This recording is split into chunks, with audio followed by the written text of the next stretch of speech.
Hello दोस्तों, दिवस second में आपका स्वागत है।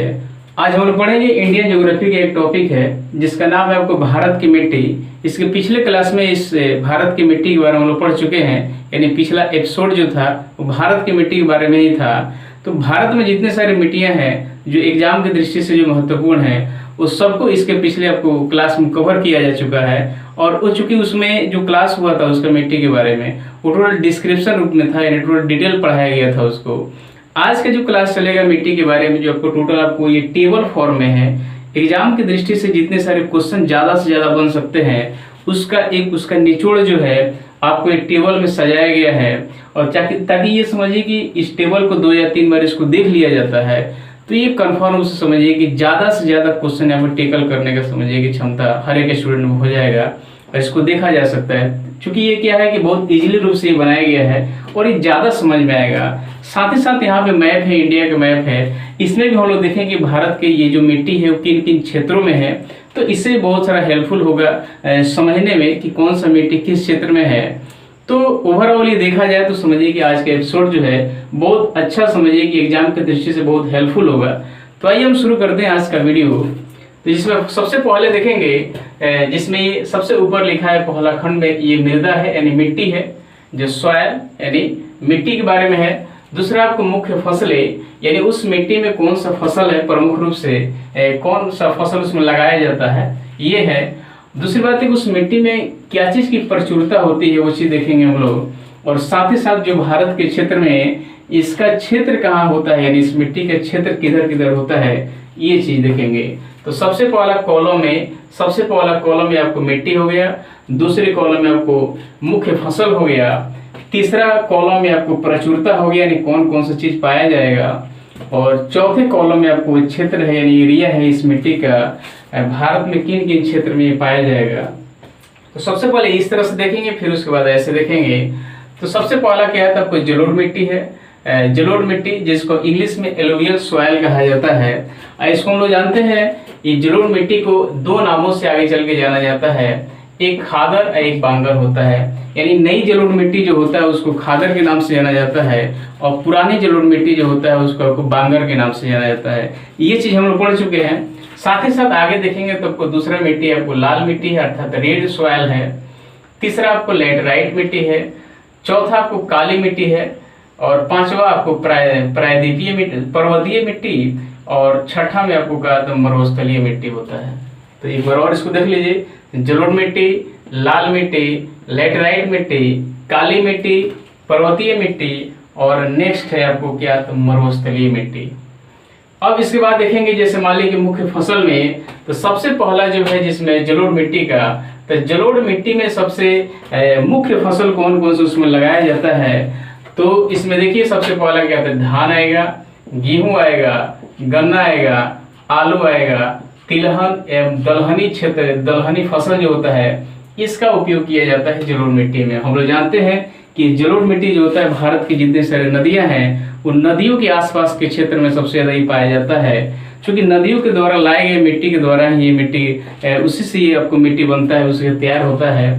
तो जिधर आपको नदी ज्यादा होता है उस क्षेत्र में ही जलोढ़ मिट्टी का निर्माण होता है। तो इसमें कौन कौन सा फसल हो जाएगा, पहला आपको धान, गेहूं, गन्ना, आलू, तिलहन और दलहनी फसलें जो है ये जलोढ़ मिट्टी के लिए सबसे उपयुक्त है, यानी सबसे ज्यादा फसल इसमें यही लगाया जाता है। ठीक है। उसके बाद आपको लाल मिट्टी में देखा जाए यानी रेड सॉइल जो होता है, रेड मिट्टी में इसमें आपको मूंगफली लगता है, केला, तंबाकू, रागी, ज्वार, तीसी, कपास, गेहूं और मक्का की खेती मुख्य रूप से इसमें की जाती है। किसमें तो आपको लाल मिट्टी में। ठीक है। उसी तरह से आगे है लैटेराइट मिट्टी है। तो लैटेराइट मिट्टी में चाय की खेती होती है, कॉफी, रबर, सिनकोना और काजू की खेती होती है। किसमें तो आपको लैटेराइट मिट्टी में। यानी मुख्य फसल जो है आपको लैटेराइट मिट्टी की ये आपको चाय, कॉफी, रबर, सिनकोना और काजू है। नेक्स्ट आपको काली मिट्टी। तो काली मिट्टी में आपको कपास हो गया, सोयाबीन हो गया, चना, ज्वार और गेहूं की खेती की जाती है इसमें। किसमें तो आपको काली मिट्टी में। तो काली मिट्टी में क्या क्या आएगा तो कपास, सोयाबीन, चना, ज्वार और गेहूं। नेक्स्ट आपको पर्वतीय मिट्टी। तो पर्वतीय मिट्टी में आपको सेब, नाशपाती, आलू की खेती इसमें होती है। नेक्स्ट है आपको मरुस्थलीय मिट्टी जो राजस्थान के क्षेत्र में पाया जाता है, उसमें आपको बाजरा, ज्वार और मोटा अनाज, सरसों और जौ की उसमें खेती की जाती है। तो ये आपको मिट्टी के साथ साथ इसमें हम लोग देख लिए क्या कि कौन कौन से फसल की इसमें खेती की जाती है।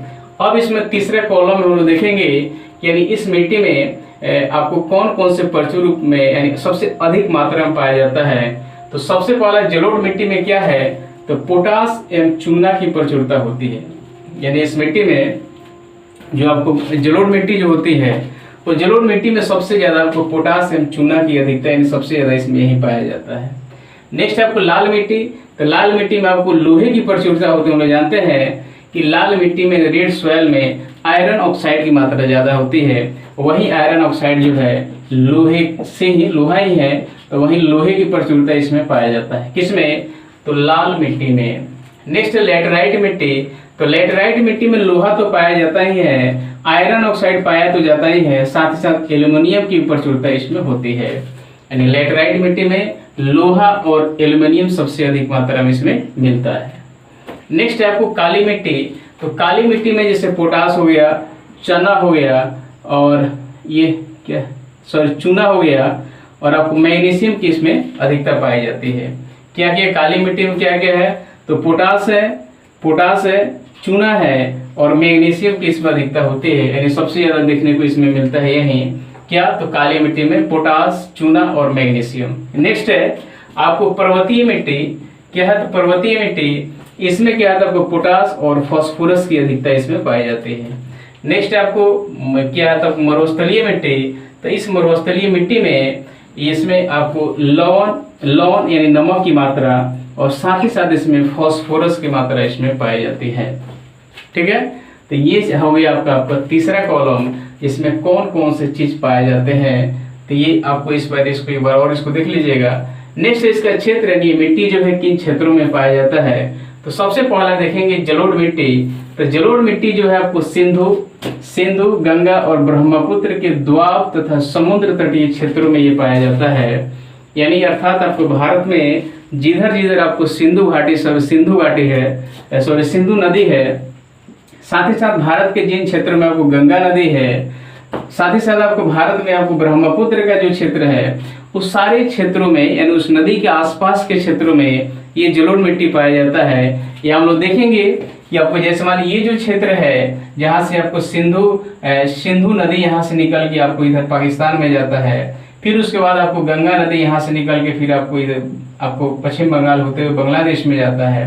साथ ही साथ ब्रह्मपुत्र जो आपको यहाँ से चाइना से होते हुए फिर इधर से अरुणाचल प्रदेश से आपको भारत में इन करता है। तो ये जो क्षेत्र जो बनता है, जो बिंदु बिंदु करके बनाया गया है, इन क्षेत्रों में सबसे ज्यादा क्या है, तो आपको जलोढ़ मिट्टी पाया जाता है। साथ ही साथ यह समुद्र जैसे बंगाल की खाड़ी के आसपास का जो ये क्षेत्र है, इसमें भी क्या है, तो आपको जलोढ़ मिट्टी पाया जाता है।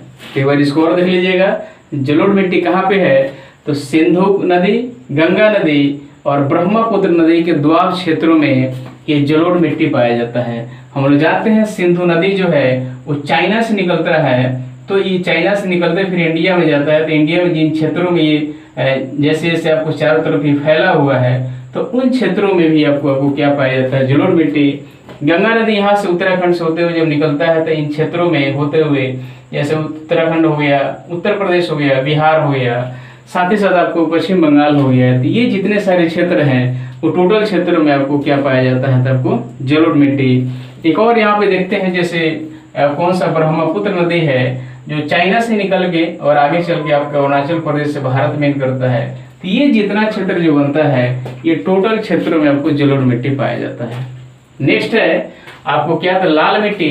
तो लाल मिट्टी जो ये कहाँ पाया जाता है, तो आपको देखिएगा तमिलनाडु, कर्नाटक, महाराष्ट्र, तमिलनाडु कर्नाटक में तो पाया जाता है, तमिलनाडु और कर्नाटक में तो पाया ही जाता है।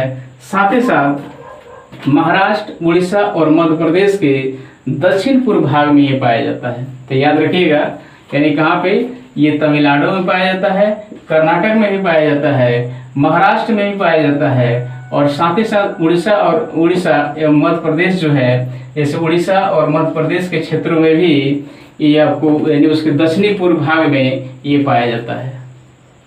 क्या कहाँ यानी आपको लाल मिट्टी कहाँ पाया जाता है, तो तमिलनाडु में, कर्नाटक में, महाराष्ट्र में और उड़ीसा में पाया जाता है। ये तिरछा करके जो आपको पाई दिया गया है, ये जहाँ जहाँ पे सभी आपको पाया जाता है कौन था आपको लाल मिट्टी। और भारत का जितना क्षेत्रफल है उस क्षेत्रफल का, भारत के टोटल क्षेत्रफल का 18 से 19% यानी 18 से 19% के क्षेत्र में जो है ये मिट्टी पाया जाता है कौन, तो आपको लाल मिट्टी 18 से 19% के क्षेत्र में। नेक्स्ट देखा जाए तो आपको नेक्स्ट क्या है, तो लेटराइट मिट्टी है। और ये लेटराइट मिट्टी जो है जैसे कर्नाटक, केरल, तमिलनाडु, असम, महाराष्ट्र एवं उड़ीसा के पर्वतीय क्षेत्र में पाया जाता है। और भारत में इसका विस्तार जो है बहुत कम है। यहाँ देखिएगा 3 से 4% मात्र है। चूंकि जहाँ हम देखा जाए आपको जलोढ़ मिट्टी का तो 42 से 44% के क्षेत्र पे आपको चारों तरफ फैला हुआ है। यानी भारत में सबसे ज्यादा कोई और मिट्टी फैला है यानी उसका विस्तार कोई है तो आपको जलोढ़ मिट्टी का ही है। लेकिन यहाँ देखा जाए आपको लेटराइट मिट्टी का तो आपको मात्र आपको 3 से 4% पर ही इसका विस्तार है। तो इसमें कहाँ कहाँ है, तब मतलब जहाँ भी ये थोड़ा थोड़ा करके है, तो कर्नाटक हो गया, केरल हो गया, तमिलनाडु हो गया, असम हो गया, महाराष्ट्र, उड़ीसा के जितने सारे पर्वतीय क्षेत्र हैं उन क्षेत्रों में ये पाया जाता है। ठीक है, आगे देखेंगे जैसे काली मिट्टी है, तो काली मिट्टी जैसे आपको महाराष्ट्र हो गया और फिर आपको गुजरात, तमिलनाडु और मध्य प्रदेश जो है इसका जो लावा क्षेत्र जो है, अगर पहले कहीं ज्वालामुखी निकला हो तो इस क्षेत्र में क्या होता है, जब ज्वालामुखी निकला है तो ज्वालामुखी के बाद जो मिट्टी का निर्माण हुआ है, यानी वही कहता है कि महाराष्ट्र, गुजरात और मध्य प्रदेश और तमिलनाडु के लावा क्षेत्र में, अर्थात उन क्षेत्रों में पहले आपको ज्वालामुखी निकला होगा और उस ज्वालामुखी से आपको जो ठंडा होकर के यानी जो लावा जो बनता है उसके द्वारा जो मिट्टी का निर्माण होता है वही आपको क्या है, आपको काली मिट्टी है। क्या है, काली मिट्टी है। और भारत में आपको ये महाराष्ट्र के क्षेत्र में पाया जाता है। ये महाराष्ट्र के क्षेत्र में पाया जाता है। जैसे मान लीजिए टोटल यहाँ देखिएगा सीधा जो लाइनिंग खींचा गया है ये टोटल जैसे महाराष्ट्र हो गया, गुजरात हो गया ये, और फिर आपको मध्य प्रदेश हो गया और तमिलनाडु जो हो गया ये। तो ये जो क्षेत्र जो है, ये क्षेत्रों में आपको पाया जाता है क्या, आपको काली मिट्टी। और काली मिट्टी भारत में इसका विस्तार जो है ये 15% है। याद रखिएगा काली मिट्टी का निर्माण कैसे हुआ, तो सबसे पहले उन क्षेत्रों में ज्वालामुखी निकला और उस ज्वालामुखी के द्वारा जो लावा निकला अंदर से उसके द्वारा समझिए ठंडा होकर के और फिर आपको मिट्टी का निर्माण होता है।